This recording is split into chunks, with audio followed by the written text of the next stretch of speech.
दुसरीकडे नाशिकसाठी आता उद्या पावसाचा रेड अलर्ट जारी करण्यात आलेला आहे। शाळा आणि महाविद्यालयांना सुट्टी जाहीर करण्यात आलेली आहे। परिसरात ढगफुटीची शक्यता वर्तवण्यात आली आहे। बाहेर जाणं टाळा असं आवाहन मुख्यमंत्र्यांकडून करण्यात आलं आहे।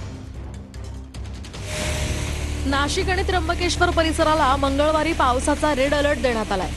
त्यामुळे नाशिकच्या 5 तालुक्यांमध्ये शाळा आणि कॉलेजेस बंद ठेवण्याचे आदेश प्रशासनाने दिलेत। नाशिक, इगतपुरी, त्र्यंबकेश्वर, दिंडोरी आणि पेठ तालुक्यातील शाळा बंद ठेवण्याचे आदेश जिल्हाधिकाऱ्यांनी दिलेत। या परिसरात ढगफुटीची शक्यता वर्तवण्यात आली आहे। शिवाय रेड अलर्टमुळे आठवडी बाजारही बंद राहणार आहे। त्र्यंबकेश्वर सप्तशृंगी देवस्थानही बंद असेल। दरम्यान नाशिक जिल्ह्यातील सर्व पर्यटन स्थळं सुद्धा बंद राहणार आहेत। धबधब्यांच्या परिसरात पोलीस यंत्रणा कार्यरत असणार आहे। गडकिल्ले आणि धबधब्यांच्या परिसरात जाणं टाळा असा इशाराही प्रशासनाने दिलाय। परंतु नाशिक शहर वगळून जो उर्वरित ग्रामीण भाग आहे, नाशिक तालुक्याचे इगतपुरी तालुका आणि त्र्यंबकेश्वर तालुका, या 3 तालुक्यामध्ये सर्व जो आठवडी बाजार असेल, शाळा असेल, कॉलेजेस असेल, या सगळे उद्याच्या दिवशी बंद राहणार आहे।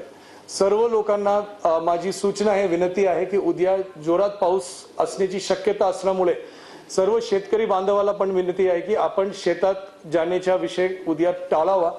जे कारण नसताना आपण बाहेर पडू नये। त्र्यंबकेश्वर देवस्थानला उद्या आपण बंद ठेवणार आहे। उद्याच्या दिवससाठी सप्तशृंगी देवस्थानला पण आपण बंद ठेवण्याची असं सूचना देत आहोत।